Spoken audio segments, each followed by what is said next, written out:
오늘의 생명 양식은 베드로전서 3장 16절 말씀이 되겠습니다. 신약 성경 베드로전서 3장 16절 말씀 제가 봉독해 올리겠습니다. 선한 양심을 가지라.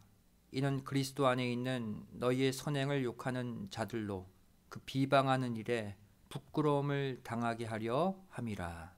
이는 하나님의 말씀이니라. 아멘. 오늘 말씀의 제목은 선한 양심을 가지라 라는 제목으로 함께 말씀의 은혜 나누길 원합니다. 오늘 본문 말씀을 보시면 우리의 선한 양심이 우리를 비방하는 악인들로 하여금 부끄러움을 당하게 만든다고 말씀하고 있습니다. 그렇다면 하나님이 우리에게 주신 이 양심이란 무엇일까요? 양심, 헬라어로 시네이데시스, 바로 시네이도, 함께 보다 라는 단어에서 유래된 단어입니다. 다시 말해 양심이란 내 속에 나와 함께 보는 다른 눈을 가리켜요. 내가 보는 눈 외에 내 속에 다른 눈이 나를 지켜보고 있다는 거예요. 일종의 내 안에 있는 감시자죠. 이게 양심이에요. 성도 여러분, 양심은 내 편이 아닙니다. 따라서 내가 죄짓고 욕심을 따라 살고자 할 때 그러한 나를 찌르는 게 양심이죠. 베드로전서 3장 21절 말씀 보시면 오직 선한 양심이 하나님을 향하여 찾아가는 것이라 말씀하고 있어요. 다시 말해 양심은 하나님을 찾게 만들기 위해 하나님이 내 속에 두신 하나님의 성품이라는 거예요.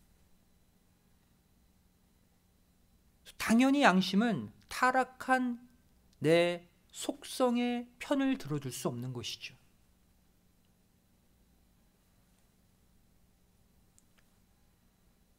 박아론 목사님께서는 양심에 관해 이렇게 말씀하셨습니다. 신앙은 곧 양심을 지키는 것이다. 양심과 연결돼서 말씀하셨죠. 또 양심의 화인, 즉 불도장을 맞으면 신앙생활도 끝난다. 양심을 저버리는 순간 그의 신앙도 더럽혀진다는 거예요. 끝이 난다는 것이죠. 디모데전서 4장 2절 말씀 보시면 이것을 경고하고 있습니다. 자기 양심이 화인 맞아서 외식함으로 거짓말하는 자들이라. 양심에 화인 맞은 자가 누구냐? 양심에 불도장을 맞은 자가 누구냐? 외식과 거짓말이 늘 끊이지 않는 사람이다 라고 성경은 말씀하고 있죠. 아무리 거짓말을 해도 이제는 거리낌이 없어지는 거예요. 다른 사람은 모릅니다. 그 사람 신앙 좋은 줄 알아요. 하지만 내 신앙 상태가 어떤지, 내 속의 진면모는 어떠한지 내 자신은 알죠. 결국 우리 신앙생활의 목적은 바로 각자의 더럽혀진 양심을 회복해 나가는 것이다 라고 말할 수 있습니다. 이 양심 회복의 과정을 성경은 특별히 베드로의 부인 사건과 베드로의 회개 사건을 통해 우리에게 보여주고 있습니다. 이 베드로의 양심 회복에 사용된 매개체가 두 가지가 있습니다. 첫 번째는 숯불이고 두 번째는 닭의 울음소리죠. 이 베드로의 양심을 일깨우고 회복시킨 장소는 어디일까요? 바로 숯불과 닭 울음소리가 등장하는 대제사장 안나스의 뜰과 가야바의 뜰입니다. 아이러니하게도 적진의 한가운데서 하나님은 베드로의 양심을 깨워 가셨다는 것이죠. 성경을 자세히 보시면 베드로는 안나스의 뜰에서도 부인하고 또 가야바의 뜰에서도 부인했습니다. 장소를 옮겨가며 계속적으로 예수님 모른다고 부정했어요. 그리고 신기하게도 이 안나스의 뜰과 가야바의 뜰 모두에 이 숯불과 닭 울음소리가 모두 등장하고 있다는 사실입니다. 먼저 안나스의 뜰에서 부인하죠. 요한복음 18장 12절 13절 말씀 보시면 이에 군대와 천부장과 유대인의 하속들이 예수를 잡아 결박하여 먼저 안나스에게로 끌고 가니 안나스는 그 해의 대제사장인 가야바의 장인이라. 안나스의 집으로 먼저 끌고 갔죠. 그 다음 요한복음 18장 17절 18절 말씀 보시면 문 지키는 여종이 베드로에게 말하되 너도 이 사람의 제자 중 하나가 아니냐 하니 그가 말하되 나는 아니라 하고 그때가 추운 고로 종과 하속들이 숯불을 피우고 서서 쬐니 베드로도 함께 서서 쬐더라. 숯불이 등장하고 있습니다. 또 같은 장면을 묘사하고 있는 마가복음 14장 68절 말씀을 보시면 베드로가 부인하여 가로되 나는 내 말하는 것이 무엇인지 알지도 못하고 깨닫지도 못하겠노라 하며 앞들로 나갈세라고 기록하고 있어요. 여기 나갈세라는 단어에 난하주 주석이 달려 있습니다. 뭐라고 되어 있습니까? 어떤 사본에는 68절 끝에 마침 닭이 울더라가 있음 이렇게 표기되어 있어요. 다시 말해 안나스의 뜰에서 숯불 앞에서 예수님을 부인하는 그때 닭소리가 처음 들렸다는 거예요. 그 다음 이제 안나스의 뜰에서 예수님이 가야바의 뜰로 옮겨지시죠. 요한복음 18장 24절 말씀 보시면 안나스가 예수를 결박한 그대로 대제사장 가야바에게 보내니라. 여기까지 베드로가 따라왔어요. 그리고 이번에는 가야바의 뜰 안에서 또 예수님을 부인하죠. 그 장면이 요한복음 18장 25절부터 27절에 기록되어 있습니다. 시몬 베드로가 서서 불을 쬐더니 여기에도 숯불이 등장하죠. 사람들이 묻되 너도 그 제자 중 하나가 아니냐? 베드로가 부인하여 가로되 나는 아니라 하니 대제사장의 종 하나는 베드로에게 귀를 베어 버리운 사람의 일가라. 가로되 내가 그 사람과 함께 동산에 있던 것을 내가 보지 아니하였느냐? 이에 베드로가 또 부인하니 곧 닭이 울더라. 여기서 두 번째 닭소리가 또 들리게 됩니다. 그렇다면 이 베드로의 양심 회복에 사용된 이 숯불과 닭 울음소리는 과연 무엇을 상징할까요? 먼저 숯불이죠. 결국 이 숯불 때문에 베드로의 얼굴이 환하게 드러나게 되었습니다. 그래서 예수님의 제자라는 사실이 발각되죠. 숯불 때문에. 누가복음 22장 56절 말씀 보시면 한 비자가 베드로의 불빛을 향하여 앉은 것을 보고 주목하여 가로되 이 사람도 그와 함께 있었느니라. 숯불 때문에 베드로의 제자 신분이 드러났고 이어서 사람들의 질타와 비난이 쏟아지게 됩니다. 여기에 등장하는 숯불, 바로 내 안에 더럽혀진 양심을 비추는 말씀의 빛을 상징해요. 말씀의 빛이 내 죄를 다 드러내는 것이죠. 그렇다면 숯불로 인해 드러난 베드로의 신분, 이에 따른 사람들의 질타와 비난은 무엇을 상징할까요? 바로 이로 인해 말씀의 빛으로 인해 내 안에 발생한 양심의 소리를 가리킵니다. 예수님 당시 숯불로 드러난 베드로의 신분을 딱 보고 사람들이 막 쏘아붙였죠. 너 수제자 베드로 아냐?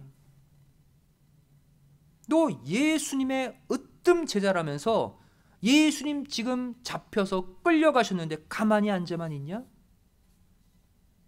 가만히 불만 쬐고 있을 거야? 사람들이 비난했죠.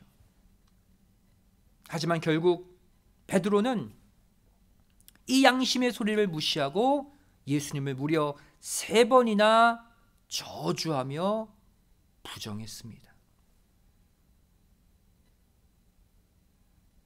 오늘날 저와 여러분의 양심도 이 2가지 과정을 통해 작동합니다.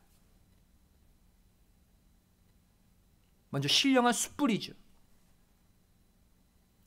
즉 그동안 받아왔던 그 말씀의 빛이 순간 내 양심을 비추고 내 안에 숨겨놓은 죄악을 환히 드러내는 거예요. 말씀의 숯불이 내 죄를 환히 비추는데 이 죄를 내가 부정할 것인가? 아니면 인정하고 회개할 것인가? 순간 고민이 되는 순간이죠. 그 다음에는 무엇이 이어집니까? 반드시 질타의 음성, 비난의 음성이 뒤따른다는 거예요. 다시 말해 말씀의 등불로 내 양심, 내 숨겨놓은 죄악을 환히 비추니까 그동안 들리지 않았던 양심의 소리가 다시 들리기 시작하는 것이죠. 야, 너 예수님의 제자, 말씀의 제자라면서 왜 가만히 앉아만 있냐? 너 나가서 전도해야지. 너 선하게 살아야지. 너 다른 사람 미워하지 말고 용서해야지.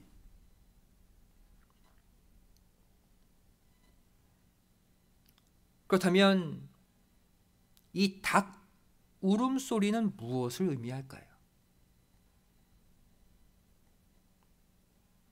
바로 실제 말씀대로 이루어지고 펼쳐지는 상황과 사건들을 통해 잠자던 양심이 깨어나는 역사를 의미합니다.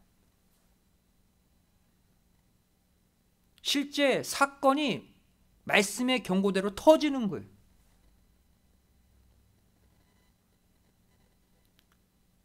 다시 말해 양심의 경고음은 첫째, 먼저 말씀을 통해 주십니다. 신령한 숯불이죠.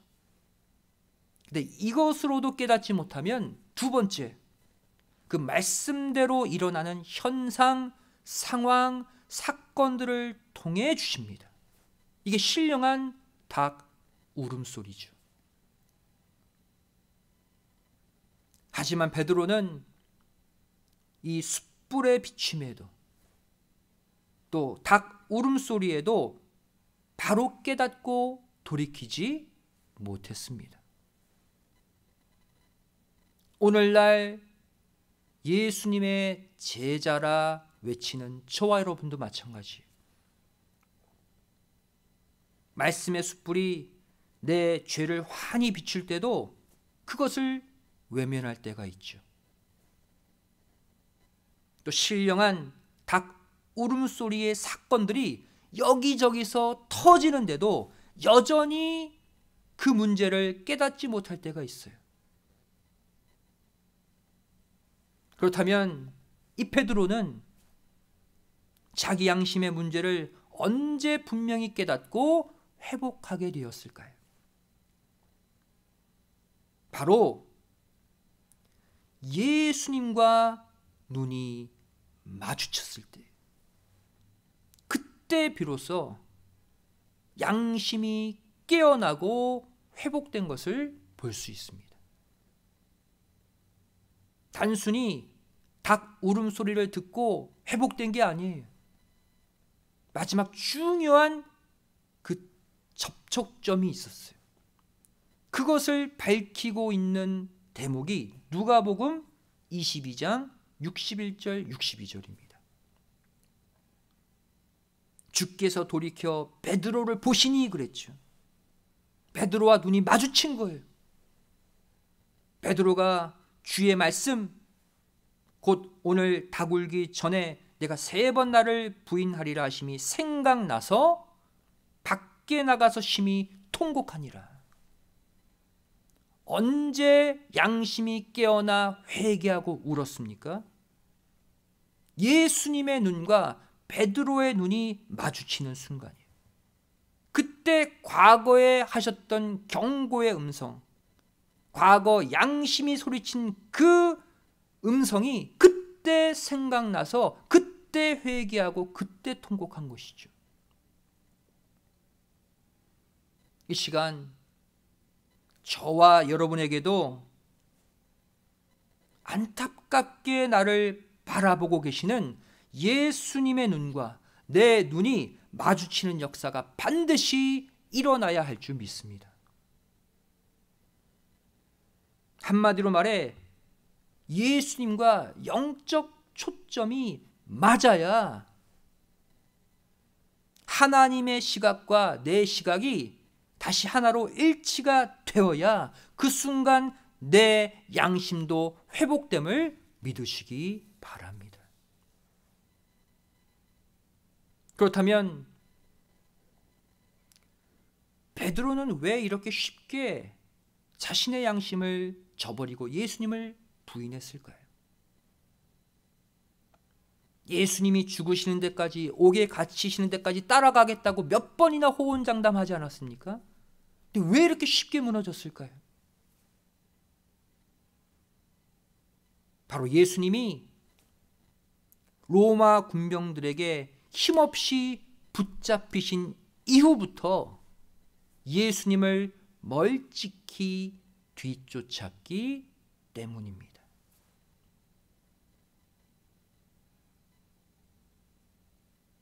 마태복음 26장 58절 말씀 보시면 베드로가 멀찍이 예수를 쫓아 대제사장의 집 뜰에까지 가서 그 결국을 보려고 안에 들어가 하속들과 함께 앉았더라. 여기서 예수님 뒤를 멀찍이 쫓아간 이유를 가리켜 그 결국을 보기 위함이다 라고 기록하고 있죠. 그 결국을 보려고, 이게 무슨 뜻입니까? 기다렸다가 만일 재판에서 무죄 판결이 나면 그때 다시 예수님께 붙고, 만일 유죄 판결이 나면 그때는 도망가겠다는 속셈이죠.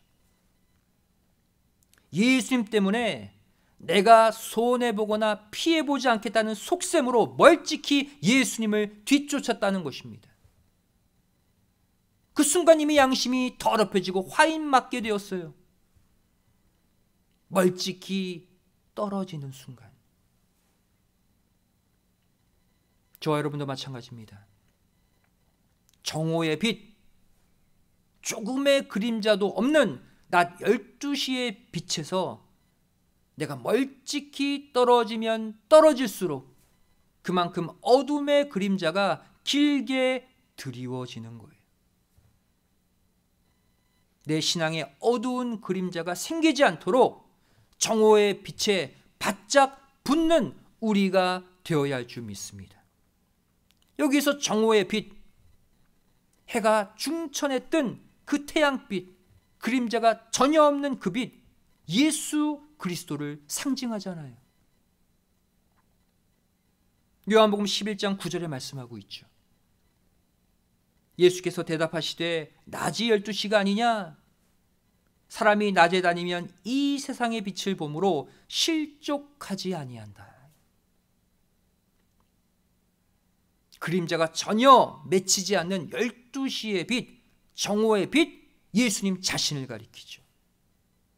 그 빛이신 예수님께 바짝 붙어 있어야 실족하지 않는다고, 시험 들지 않는다고, 양심을 저버리지 않는다고 말씀하고 계세요.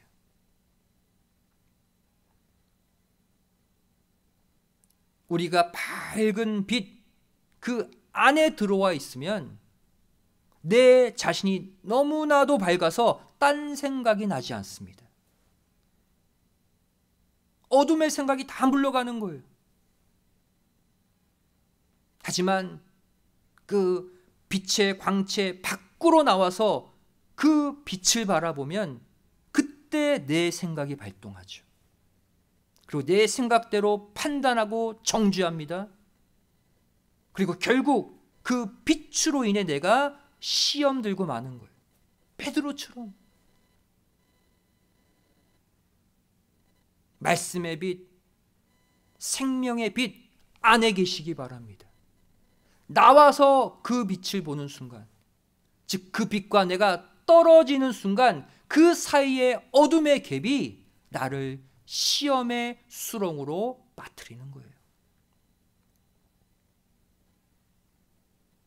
사랑하는 성도 여러분,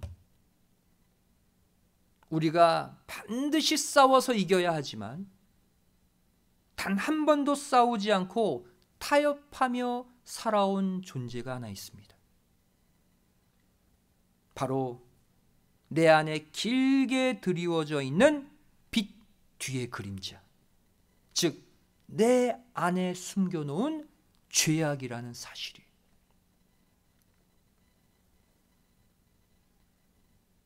내 안에 있는 무기력도 죄입니다. 내 안에 있는 무강박도 죄예요. 타성에 젖은 신앙의 모습도 죄입니다.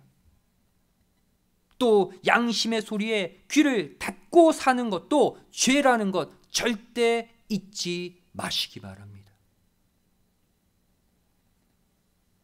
우리는 그동안 다른 사람들과 싸우려고만 했지 정작 내 안에 있는 빛 뒤의 그림자, 내 안의 죄와 싸우려고 해본 적이 얼마나 있었습니까? 이제부터 내가 하나님을 믿고 말씀을 전함으로 오히려 손해보고 오히려 피해를 당하는 그 순간이 온다 할지라도 오히려 예수님께 바짝 붙고 말씀에 바짝 붙고 살아가시기를 부탁드립니다. 그리고 선한 양심을 완전히 회복해서 다시는 세상의 죄, 또 내 안의 죄와 욕심, 이것과 싸워서 절대로 지지 않는 승리의 용사들, 빛의 용사들이 다 되시기를 주님의 이름으로 간절히 축원드리겠습니다. 기도하시겠습니다. 사랑하신 아버지 하나님, 저희를 오늘 수요 3일 예배를 맞이해서 다시 한번 빛의 말씀으로 우리 안에 양심을 깨워주심에 감사드립니다. 저를 그동안 어둠의 세상 속을 살면서 세상 사람들의 눈치를 보고 예수님 믿는 것을 드러내지도 못하고 감추며 양심을 저버린 삶을 얼마나 많이 살아왔습니까? 이 시간 이 말씀의 빛으로 우리의 양심을 깨워주시고 다시는 예수님을 부인하지 않고 구속의 말씀을 부정하지 않고 담대히 자랑하고 전할 수 있는 빛의 사자들이 다 되게 하여 주시옵소서. 이 결심, 이 믿음으로 남은 3일도 승리하는 모두가 되기를 소원하오며 사랑 많으신 예수님의 이름으로 간절히 기도드리옵나이다. 아멘. 하나님께 영광을 돌리시겠습니다.